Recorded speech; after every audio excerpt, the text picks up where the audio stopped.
Volvemos a Canarias. La noticia se ha dado a conocer en el Pleno del Parlamento y es de esas que llaman la atención. Este año han muerto en Canarias un 21% más de niños menores de 14 años que los primeros meses del año pasado y nos preguntamos por qué.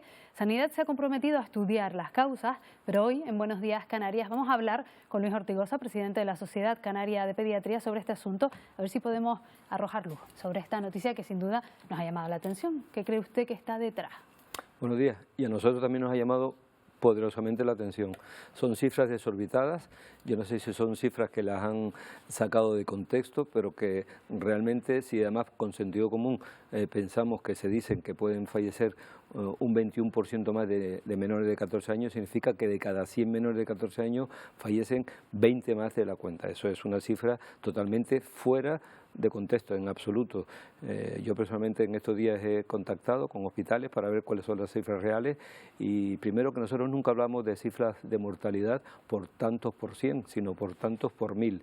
Y la cifra de mortalidad aquí en Canarias y en España estimada es de un 2 por 1000 aproximadamente y muy en torno a la edad neonatal, al primer mes de vida, que siempre pues, puede haber grande prematuridad, grandes infecciones, grandes problemas y ahí es donde se centra.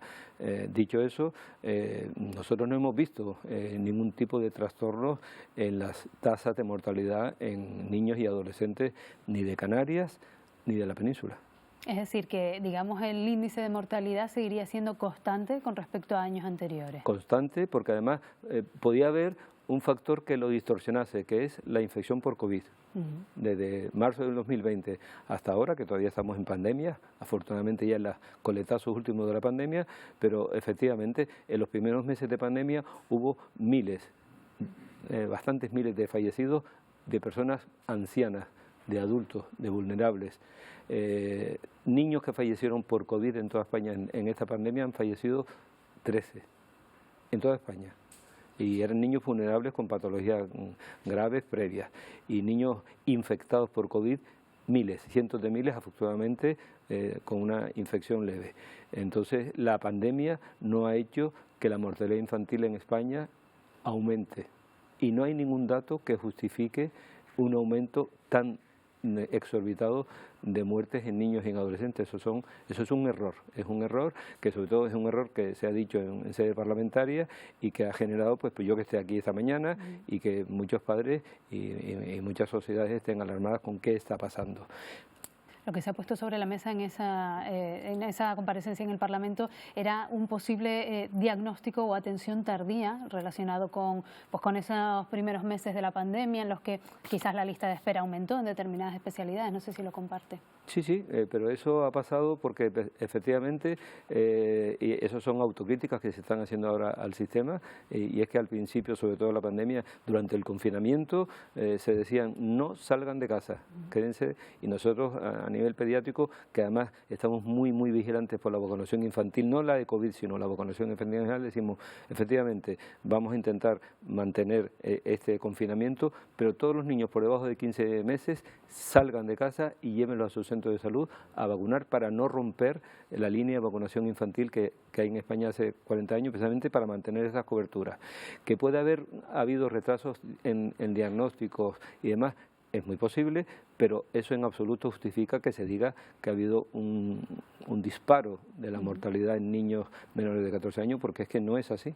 Estamos hablando de la pandemia, es el primer curso después de que se decretara el estado de alarma en 2020, el primer curso sin restricciones, sin mascarillas, sin distancia. ¿Cómo están viendo ustedes que se está comportando la salud de la población pediátrica en este inicio de curso? Llevamos ya mes y pico. Pues prácticamente igual que antes de haber pandemia, antes de 2019. Ahora ya estamos empezando a ver procesos infecciosos de vías respiratorias altas, sigue habiendo algunos casos de COVID, pero ya estamos viendo rinovirus, adenovirus, coronavirus catarrales no pandémicos y bueno, y ya están empezando a circular todas las infecciones respiratorias. Y ahora voy a aprovechar, ya que estoy aquí, para decir que probablemente una infección que pueda venir pueda ser la de la gripe. Y la gripe es una enfermedad frente a la que disponemos de vacunas. Nosotros los pediatras españoles, en toda España desde hace ya 2 años, estamos recomendando vacunar a todos los niños frente a la gripe a partir de los 6 meses hasta los 59 meses, es decir, desde el medio año hasta que los niños cumplen 5 años, hacer una vacunación universal y gratuita a todos los niños.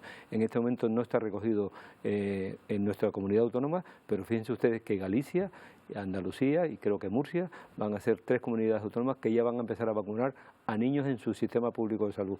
Nosotros también recomendamos vacunar a todos los niños porque los niños son los que sí que se enferman más de gripe y son los vectores que contagian más a adultos. Eso sí lo sabemos. No pasó con COVID. Al principio se confinaron a los niños de una forma tremenda pensando que se iban a comportar como con la gripe, es decir, con los transmisores de la enfermedad, y no fue así. Entonces, los padres, las familias, las autoridades sanitarias que nos estén oyendo, pues que tengan en cuenta esta recomendación. Nosotros recomendamos la vacunación frente a la gripe, no solamente a los niños vulnerables y adultos vulnerables, que eso está claro, sino a niños sanos, una vez que han cumplido los 6 meses y por lo menos hasta los 5 años. Entiendo que dependería en todo caso de la Consejería de Sanidad, de las autoridades, incluir esa vacuna o depende también de los padres decidir, por ejemplo, comprarla en el ámbito privado. No, claro, el tema es que se puede comprar, pero nosotros decimos que hay que dar un paso más por parte de las autoridades sanitarias. Los padres no deberían comprar ninguna vacuna, ni la vacuna del rotavirus, que la siguen comprando actualmente, ni la vacuna de la gripe que va a venir ahora. La vacuna de la gripe debería estar incluida en la cartera de servicios de esta comunidad, lo mismo que está en Galicia, en Andalucía y en Murcia. El problema es ese, el problema es que tenemos 17 comunidades autónomas y cada comunidad autónoma tiene transferidas con sus decisiones. Y ahí está el problema, que no hay equidad para todos. ¿Cuál es la diferencia entre un niño gallego y un niño canario? Que ha nacido en Galicia y que él tiene ahora vacuna frente a, por ejemplo, virus del papiloma humano en varones y aquí no, virus de la gripe y aquí no. Esa es la gran inequidad de que el sistema sanitario esté fragmentado en 17 comunidades autónomas y en estas 2 ciudades autónomas, en Ceuta y Melilla, con lo cual cada una, pues sus autoridades sanitarias toman las medidas que creen oportunas, pero yo creo que una cuestión es la oportunidad económica del momento y otra cosa es la oportunidad epidemiológica y de salud. Hay una situación que también se lleva padeciendo, se lleva arrastrando desde hace algunos años aquí en Canarias. Usted además ponía el foco sobre ella también hace unos días, es la falta de pediatras, especialistas en pediatría que presten consulta a los niños, a las niñas en las islas. Decía usted que un 30% de las consultas a las que acuden los niños están, digamos, supervisadas por médicos de medicina general. ¿Qué puede suponer eso? Sí, y esa cifra sí está contrastada. Eso de que el 21% de los niños menores de 14 años fallecen no es una cifra contrastada, pero que en nuestras consultas, aquí en Canarias, aproximadamente el 30% de esas consultas que son pediátricas y por tanto debía ser un especialista en pediatría el que atendiese a ese niño o ese adolescente, no están cubiertas por médicos especialistas.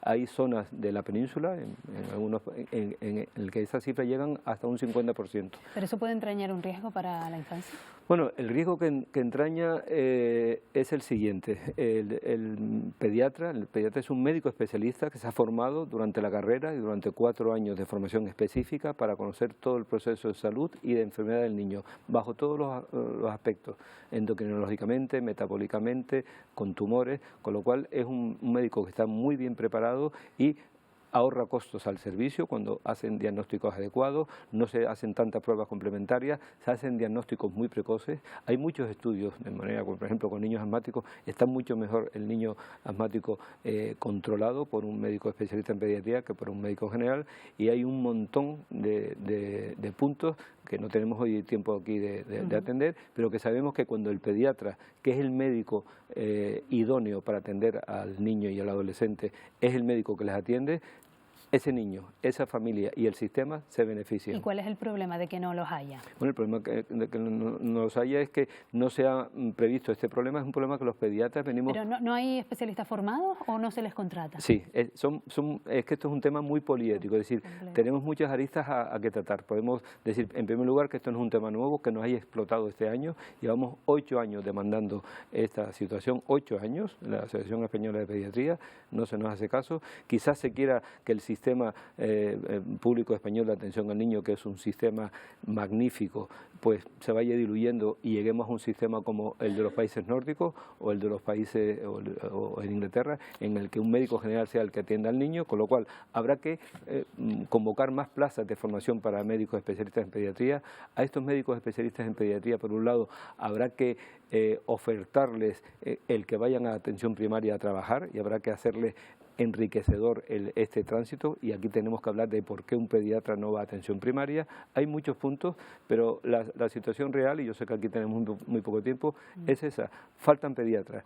Y el 30% de nuestras consultas en atención primaria no están atendidas por médicos pediatras. Eso es una señal de alerta que estamos dando desde hace años, y este año, la semana pasada, que fue la Semana de la Pediatría, hemos vuelto a insistir en ello. Pues esperemos que sea una situación que se pueda solventar cuanto antes. Muchísimas gracias, Luis Ortigosa, porque además nos ha atendido con muchísima rapidez. Gracias, como siempre, por habernos Nosotros acompañado. esperemos que esto se atienda. Nosotros hemos mandado la semana pasada una carta al director general de Salud Pública al consejero de Sanidad, pidiendo tener una entrevista de la Junta Directiva de la Sociedad Canaria de Pediatría con él para ofertarle soluciones al problema. Esa carta está enviada, ya está dicho aquí en público, esa carta la tiene él sobre la mesa. Esperamos la respuesta. Esperemos que se solucione pronto. Gracias, señor Ortigosa. Gracias a ustedes.